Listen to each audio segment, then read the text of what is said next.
रधिया का पति बिकाऊ एक बड़े शहर में दिहाड़ी मजदूर था।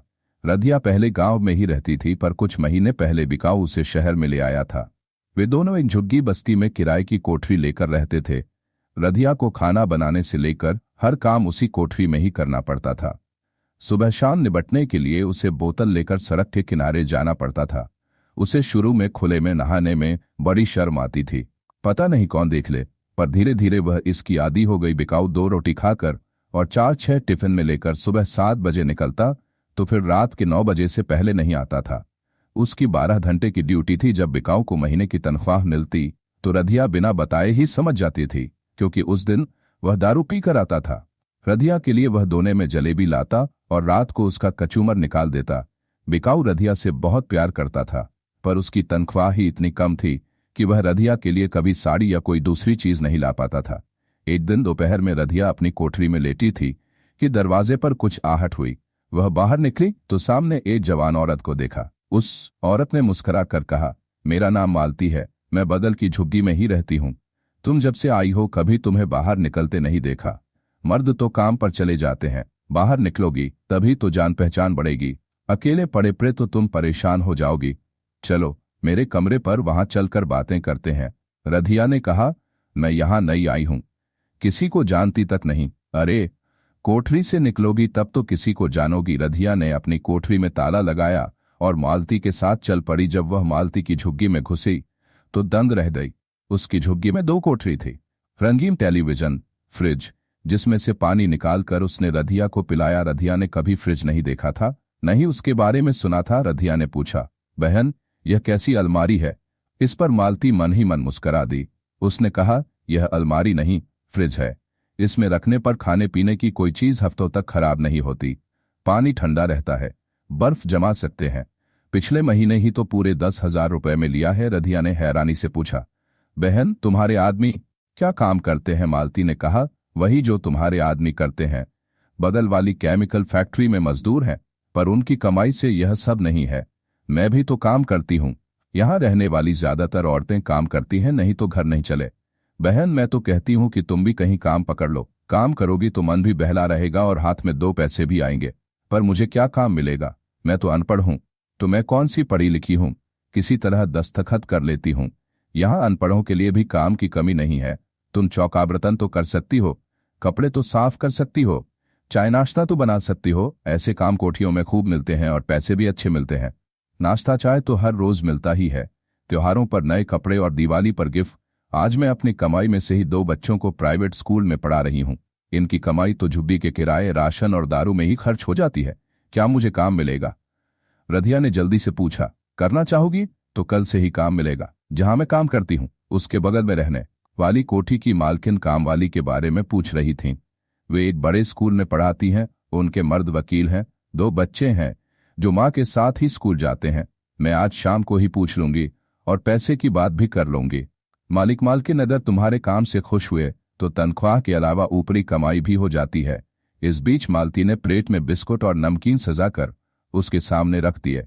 गैस पर चाय चढ़ा रखी थी। चाय पीने के बाद मालती ने रधिया से कहा कि वह चाहे तो अभी उसके साथ चली चले। मैडम 2 बजे घर आ जाती हैं, आज ही बात पक्की कर ले और कल से काम पर लग जा। मालती ने यह भी बताया कि हर काम के अलग से पैसे मिलते हैं।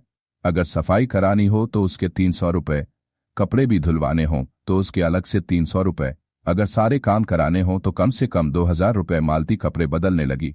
उसने रधिया से कहा, चल तू भी कपड़े बदल ले, पैसे की बात मैं करूंगी। चाय नाश्ता तो बनाना जानती होगी? हाँ दीदी मैं सब जानती हूँ, मीट मछली भी बना लेती हूँ। रधिया ने कहा। उसका दिल बल्लियों उछल रहा था। अगर वह महीने में 2,000 रुपए कमाएगी तो उसकी सारी परेशानी दूर हो जाएंगी। रधिया तेजी से अपनी झुग्गी में आई, नई साड़ी पहनी और नया ब्लाउज भी। पैरों में वही प्लास्टिक की लाल चप्पल थी।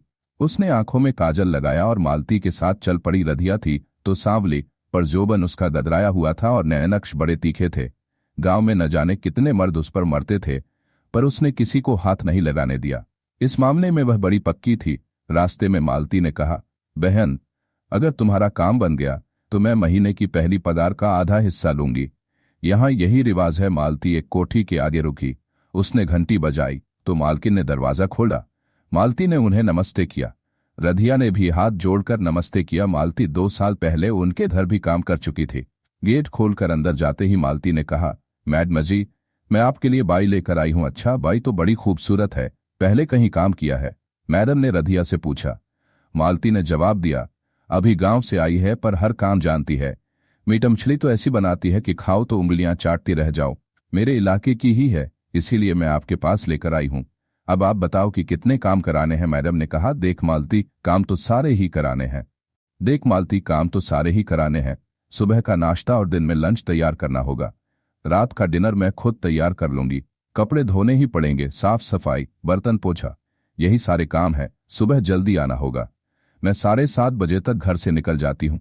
इसके बाद मैडम ने मोल भाव किया और पूछा, कल से काम करोगी? मैं कल से ही आ जाऊंगी।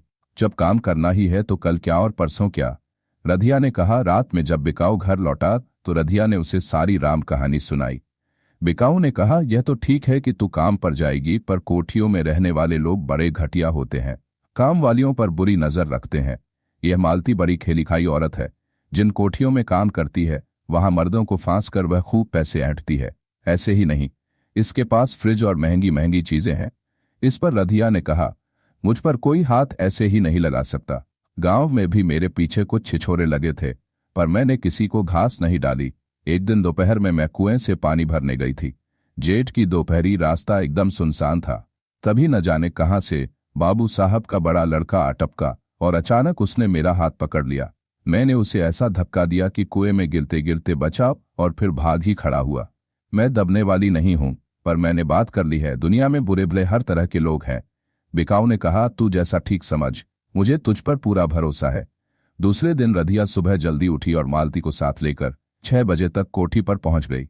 मालकिन ने उसे सारा काम समझाया। रधिया ने जल्दी से पोंछा लगा दिया, गैस जलाकर चाय भी बना दी।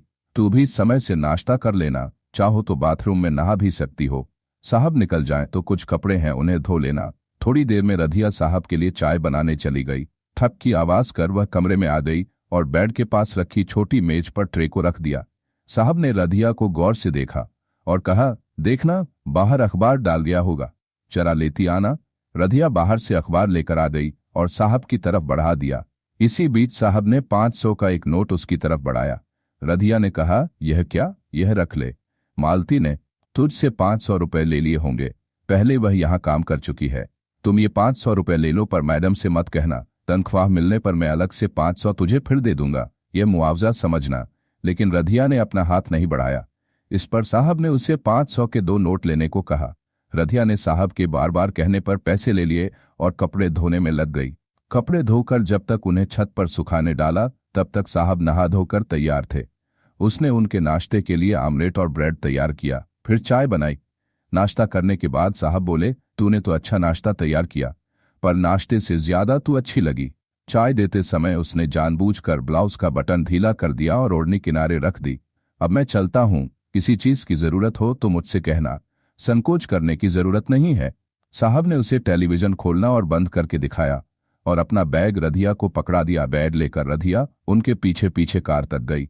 साहब ने उसके हाथों से बैग लिया। न जाने कैसे साहब की उंगलियां उसके हाथों से छू गईं। रधिया भी 2 सेकंड के लिए रोमांचित हो उठी। साहब के जाने के बाद रधिया ने गेट बंद किया। फिर वह कोठी के अंदर आई और दरवाजा बंद कर लिया। वह नहाने के लिए बाथरूम में गई। ऐसा बाथरूम उसने अपनी जिंदगी में पहली बार देखा था। तरह के साबुन, तेल की शीशियां और शैम्पू की शीशी, आदमद्दद आईना। रधिया को लगा कि वह किसी दूसरी दुनिया में आ गई है। कपड़े उतार कर पहली बार जब से वह गांव से आई थी, उसने जमकर साबुन लगाकर नहाया और फिर बाथरूम में टंगे तौलिए से देह पोंछकर मैडम का दिया पुराना सूट पहनकर आपको आदमद्दद आईने में निहारा। उसे लगा कि वह रधिया नहीं, कोई और ही औरत है। अपने कपड़े धोकर रधिया उन्हें भी छत पर डाल आई। फिर बचे हुए पराठे खा लिए। थोड़ी चाय बच गई थी, उसे गरम कर पी लिया, नहीं तो बर्बाद ही होती। धीरे धीरे रधिया ने उस घर के सारे तौर तरीके सीख लिए।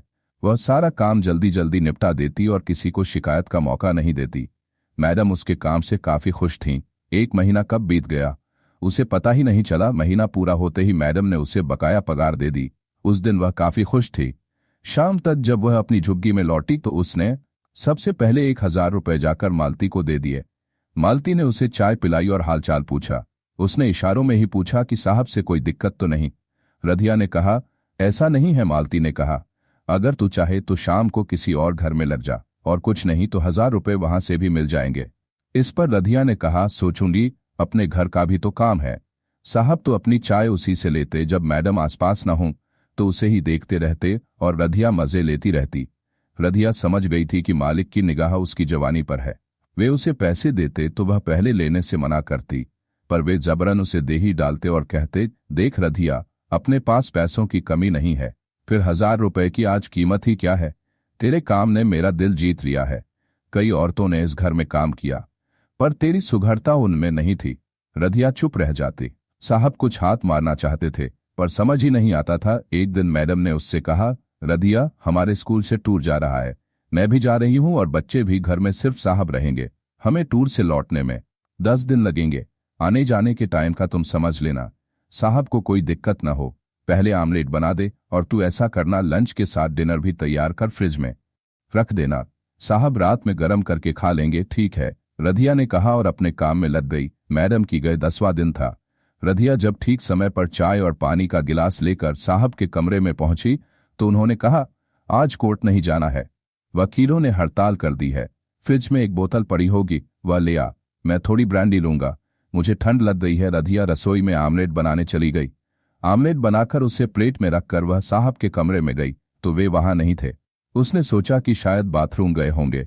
साहब तब तक वहां आ गए थे। वाह रधिया, वाह, तूने तो फटाफट काम कर दिया, तू बड़ी अच्छी है। आ चाय पी, ये ले 1,000 रुपए, मनपसंद साड़ी खरीद लेना। किस बात के पैसे साहब, पगार तो मैं लेती ही हूं। रधिया ने कहा, अरे ले ले, पैसे बड़े काम आते हैं, मना मत कर। कहते कहते साहब ने उसका हाथ पकड़ लिया और पैसे उसके ब्लाउज में डाल दिए। रधिया पीछे हटी। तब तक साहब ने उसके ब्लाउज में हाथ डाल दिया था और उसके ब्लाउज के बटन टूट गए थे। रधिया ने एक जोर का धक्का दिया। साहब बिस्तर पर गिर पड़े। साहब बिस्तर पर गिर पड़े। इस बीच रधिया भी उन पर गिर गई। रधिया ने एक जोर का धक्का दिया। साहब बिस्तर पर गिर पड़े। इस बीच रधिया भी उन पर गिर गई। रधिया ने एक जोरदार चुम्मा गाल पर लगाया और बोली, साहब 5,000 और दो। देखो, मैडम बच्चों के साथ चली आ रही हैं।